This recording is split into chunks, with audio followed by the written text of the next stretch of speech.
My best friend wasn't just stealing my identity, she was meticulously planning to erase me from existence.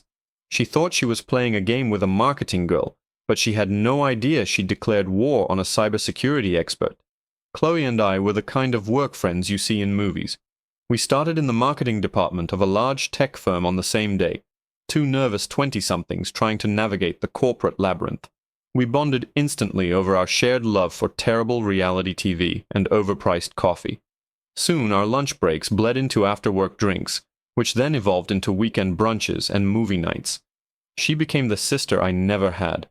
I told her everything. My anxieties about work, my disastrous dating stories, even the password to my Wi-Fi. I trusted her implicitly. That was my first mistake. My real job, the one I didn't talk about much, wasn't in marketing.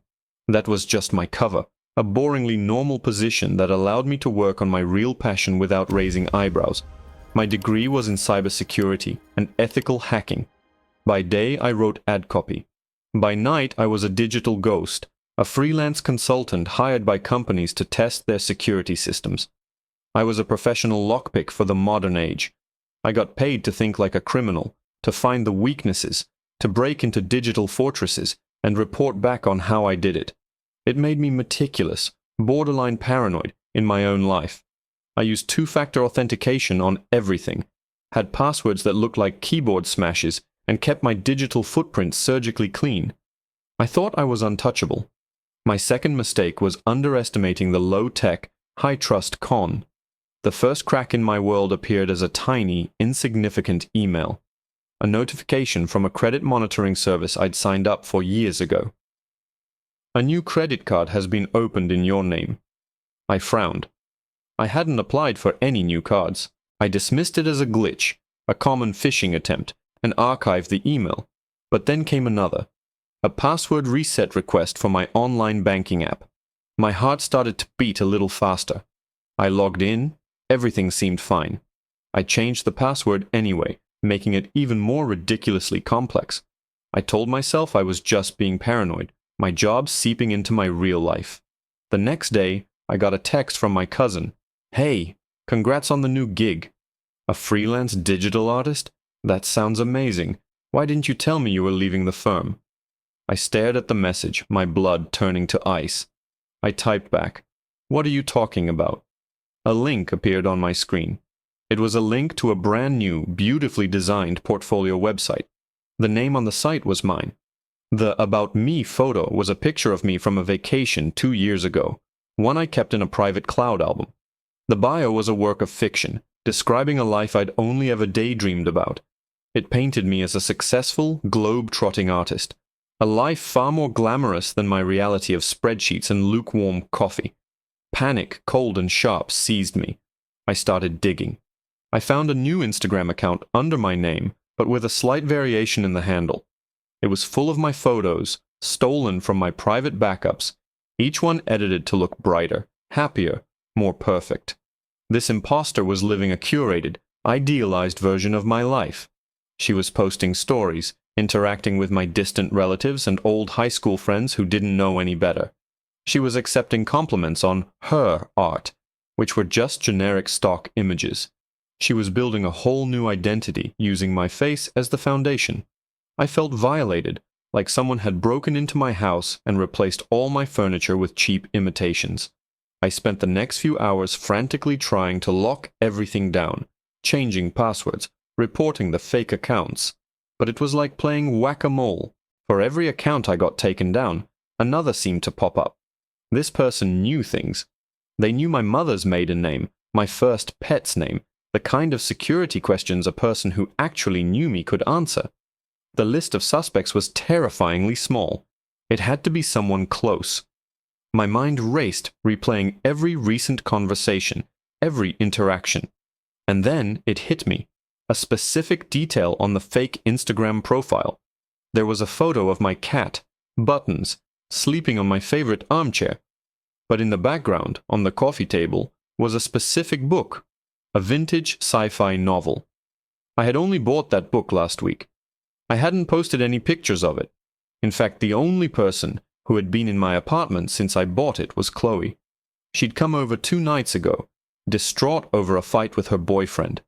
I'd made her tea, let her vent, and while I was in the kitchen, she'd been alone in my living room for maybe 10 minutes.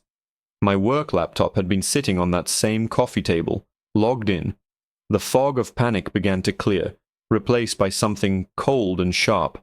Professional instinct. My hands stopped shaking. I wasn't just a victim anymore.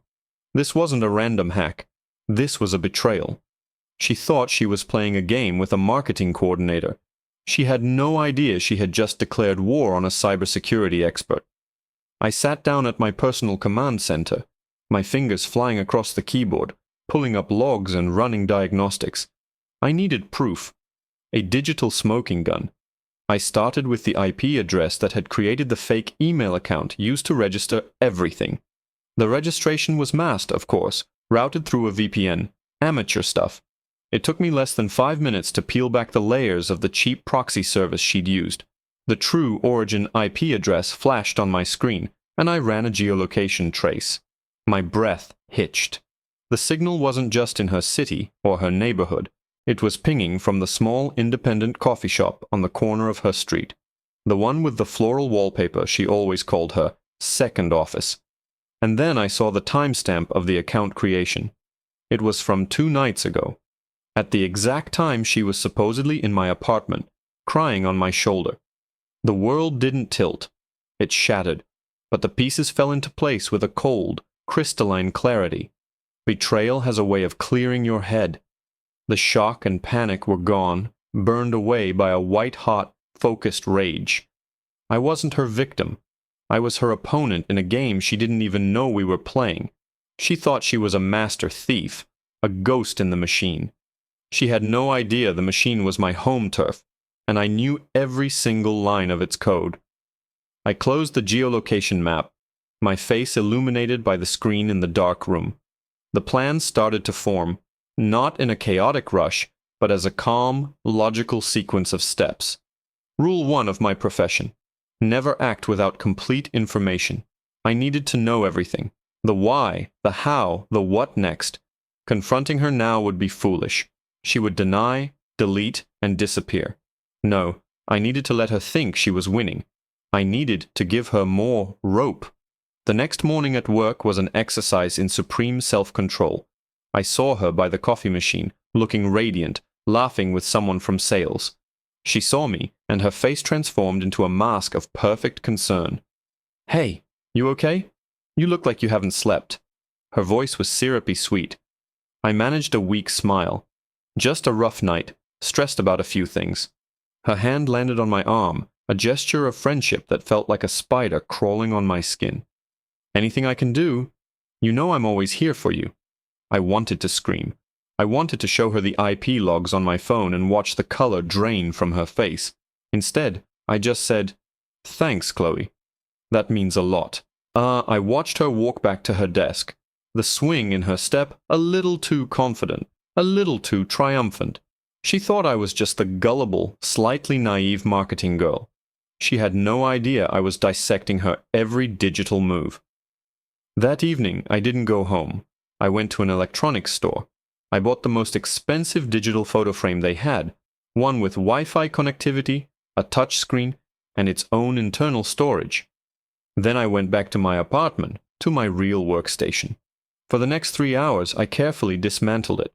I soldered a tiny custom-built hardware keylogger to the USB port's internal connections, and a microphone no bigger than a grain of rice to the power board. I rewrote a portion of the firmware, creating a backdoor that gave me complete remote access to the device's operating system as soon as it connected to any Wi-Fi network. It would look and function exactly like a normal photo frame, but it would be my Trojan horse. It would be my eyes and ears inside her life. The next day, I brought the gift-wrapped box to work. I found Chloe at her desk and presented it to her with a flourish. "A little late birthday present," I said, my voice dripping with forced cheerfulness. "I know how much you love having photos around." She was completely taken aback, her eyes wide. "Oh my God, you shouldn't have. This is amazing." She tore it open, gushing over the sleek design. The performance was flawless. She was the perfect best friend, overwhelmed by my generosity. "I'm going to set it up in my living room tonight. I'll put all our best pictures on it, she beamed. You have to send me that goofy one of us from the company retreat. I smiled, a tight, predatory smile that she mistook for affection. Of course, I said. I'll send it right over. The frame came online at 7:43 p.m. that night.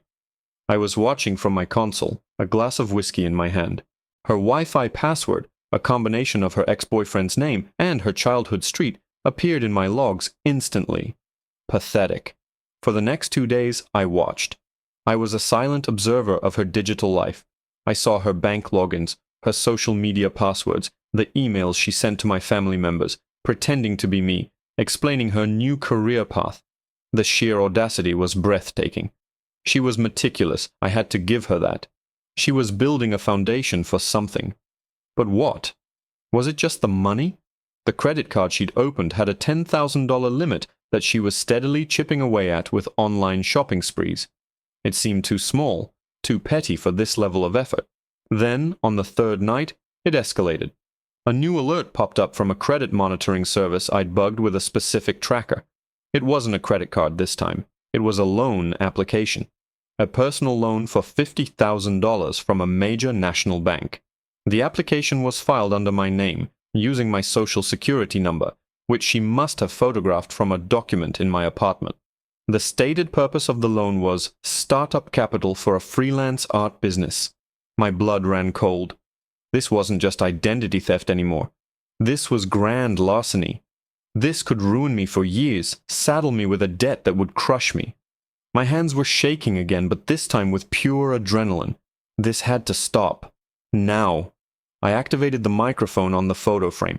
I had to know what her next move was. At first there was just the sound of a TV show. Then I heard her pick up the phone. Her voice was different from the one I knew. It was sharp, clipped, all business. "Is it done?" she asked without any preamble. A man's voice, low and with a distinct Eastern European accent, replied on the other end. "The application is in the final review stage. The bank's security is a joke. It will be approved tomorrow." "Good," Chloe said, her voice like ice. "The wire transfer needs to happen the same day. How are we on the other documents?" The man replied, "The package will be ready in 48 hours after payment. The new passport, the driver's license, everything you need for your new life." My heart hammered against my ribs. A new life, a new passport. I opened the keylogger feed and started frantically sifting through her recent web searches. And then I found it, buried in her browser cache. A confirmed booking summary. A one-way first-class airline ticket purchased with the first stolen credit card. A flight leaving in 5 days from JFK to Santiago, Chile. The name on the ticket wasn't Chloe's. It was mine. She wasn't just stealing my money. She was stealing my life. The whole thing. My name, my face, my future. The plan was terrifying in its scope. She would get the loan, have it wired to an offshore account, and then, with a full set of forged documents, she would board a plane and disappear. She would become me, living off 50 grand in a country with no extradition treaty, while I was left behind in the wreckage, with my credit destroyed, my reputation in tatters, and potentially a criminal record for defaulting on a loan I never took. The police would look at me, at the online evidence of my new art career, and see a con artist who tried to skip town. Chloe wouldn't just be a ghost, she would make me the ghost. For a moment, the sheer scale of her betrayal paralyzed me. This went beyond a simple con. This was sociopathic. The friendly chats, the shared lunches, the concerned texts, it was all an act. She had been studying me, gathering data like I would for a security audit, looking for vulnerabilities. And my greatest vulnerability was trust. But the paralysis was fleeting. It was quickly replaced by a cold, hard resolve.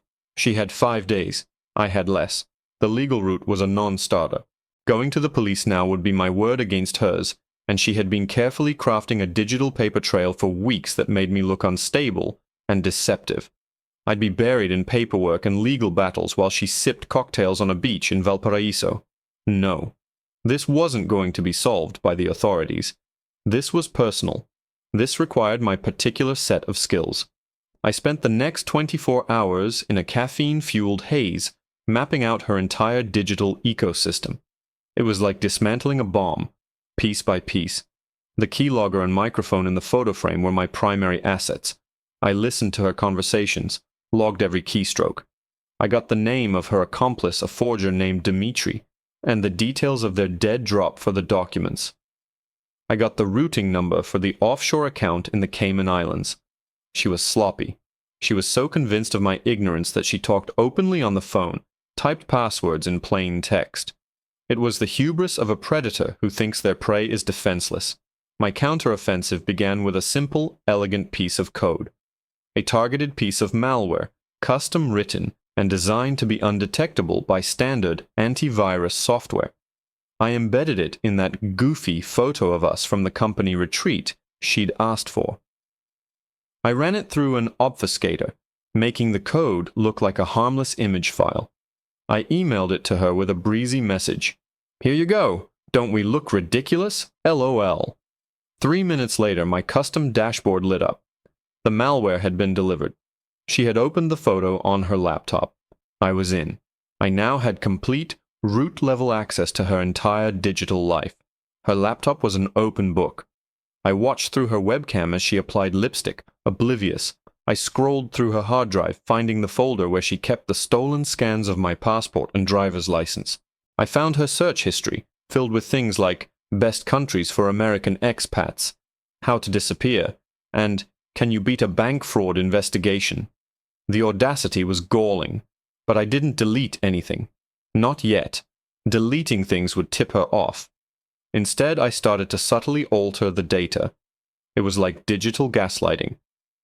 On the loan application documents she had saved, I changed a single digit in the offshore account number. A tiny, imperceptible change. The money, when approved, wouldn't go to her account. It would be routed to a ghost account I'd set up, one that would bounce the funds into a crypto escrow held by a white hat collective I sometimes worked with. The money would be safe, and more importantly, it would be traceable back to her. Next, I turned my attention to Dmitri, the forger. Chloe had used a burner phone to contact him, but she wasn't smart enough to use one that hadn't at some point been connected to her home Wi-Fi. It took me less than an hour to cross-reference the device's MAC address with my Wi-Fi logs and link the burner back to her. From there, I triangulated the cell signals from her calls to him. He operated out of a small print shop in a rundown part of Brooklyn. The stage was being set. The day the loan was approved, I listened through the photo frame's microphone as she got the call. She let out a little shriek of delight. "It's done!" she squealed to Dmitri over the phone. "The transfer is scheduled for tomorrow morning. I'll have your payment in Bitcoin by noon." She was practically vibrating with excitement. That night she booked an expensive salon appointment for the next day, a final bit of pampering before she left her old life, and me, behind. It was the perfect window of opportunity. While she was getting her hair done, I'd have unrestricted access to her apartment. It was time to move from the digital world to the physical. It was time to plant the evidence that would not just stop her, but utterly destroy her. The next morning, I watched her leave her apartment through a back door I'd opened in her building's smart security system. I gave her 15 minutes, then let myself in with a key I'd had copied months ago for emergencies. The irony was not lost on me. Her apartment was neat, sterile, with none of the personal touches that make a place a home. It was the apartment of someone ready to leave at a moment's notice. I went straight to her closet. Tucked away in the back, under a pile of old sweaters, was her bug-out bag. Inside was a wad of cash, her real passport, and a burner laptop. I didn't touch any of that. Instead, I took out a small USB drive from my pocket. On it was a carefully curated collection of files I had created. Fake chat logs between her and Dmitri discussing not just my fake documents, but documents for a dozen other people. Detailed financial records showing a pattern of identity theft going back years. I also had a small GPS tracker, the size of a quarter, which I slipped into the lining of the bag. Then I moved to her laptop, the one she used every day. I didn't need to hack it. I already owned it. I spent 20 minutes planting breadcrumbs, creating a new encrypted folder and filling it with copies of the files from the USB drive. I altered her browser history to show visits to dark web marketplaces for stolen identities. I made it look like she wasn't just a thief, but a prolific dealer. I was framing a framer. As I was about to leave, I saw the digital photo frame on her mantelpiece, cycling through pictures of her manufactured life, with a few of us sprinkled in for authenticity. On a whim, I logged into it from my phone and changed the Wi-Fi settings, disabling its connection. It was a small act of sabotage, cutting my own access. But it felt final. The trap was set. My part in the shadows was over. Now, all I had to do was wait for her to walk into the light. I had one last move to make, one final piece of the puzzle that would ensure she couldn't escape. As I walked out of her building, I pulled out my phone and dialed a number I knew by heart. It wasn't the police. It was the lead investigator for corporate security at our firm, a humorless ex-federal agent named Peterson. "Peterson," I said, my voice steady. "I need to report a massive internal data breach, and I know exactly who's responsible." Peterson was a man who operated in absolutes. He didn't deal in theories or hunches. He dealt in data, evidence, and protocol. He listened to my entire story on the phone without interruption, his silence more intimidating than any barrage of questions. When I was finished, there was a long pause. "You have proof of these allegations?" he asked, his voice flat. "I have everything," I replied. IP logs, server-side data, malware deployment records, and a full forensic image of her hard drive showing the files she used. I've also identified a massive security flaw in our employee database that she exploited to get my personal information. A flaw that puts every single employee at this company at risk. That last part was the hook. Protecting the company was his prime directive. My personal drama was secondary, but a systemic vulnerability? That was a 5-alarm fire. "Stay where you are," he commanded. "I'm sending a team. Do not contact the subject. Do not go back to your desk. You are now a material witness in a corporate espionage investigation." The next few hours were a blur of sterile conference rooms and men in dark suits. I handed over a pristine, encrypted hard drive containing every piece of evidence I had gathered. I walked them through the malware, the Trojan photo frame, the IP traces. I showed them how Chloe had exploited a loophole in the HR department's third-party software to access employee records, including social security numbers. I was no longer a victim. I was a professional consultant delivering a security audit. They were impressed and more than a little unnerved that one of their marketing girls had this kind of skill set. They asked me why I didn't come to them sooner. "Plausible deniability," I said simply.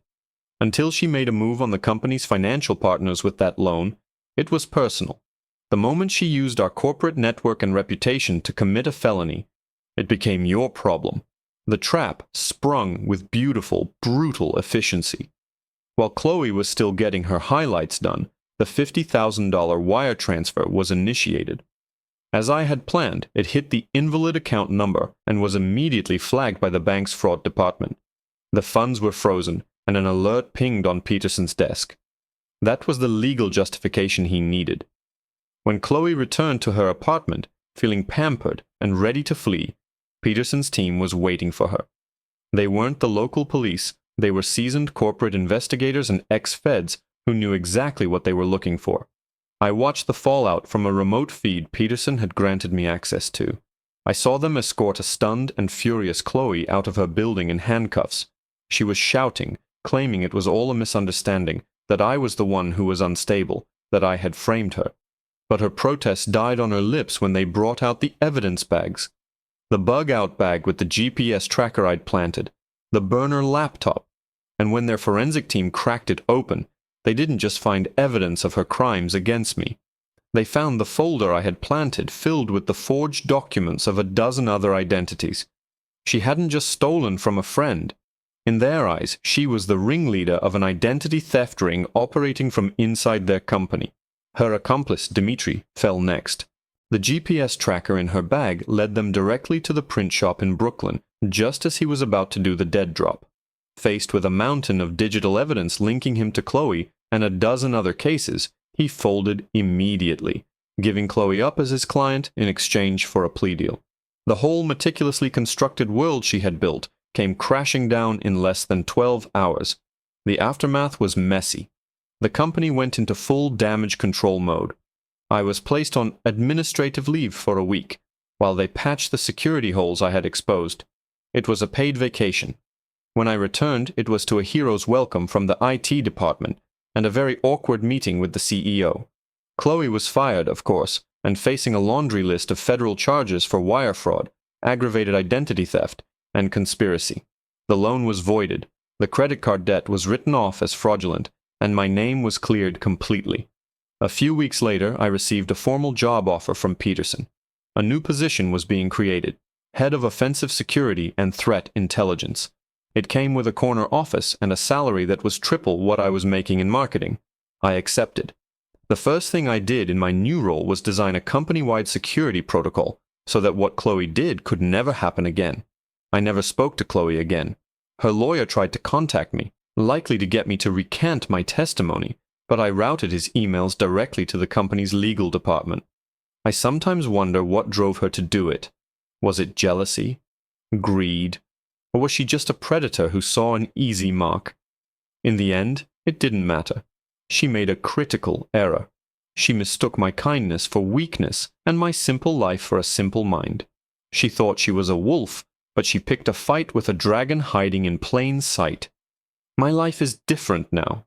I'm more guarded, more cautious. I don't trust as easily. But I'm not broken. I'm stronger. She tried to steal my identity, but in the end she only helped me discover who I was truly meant to be. And every day when I walk into my new office and sit down at my command center, I feel a quiet, cold satisfaction.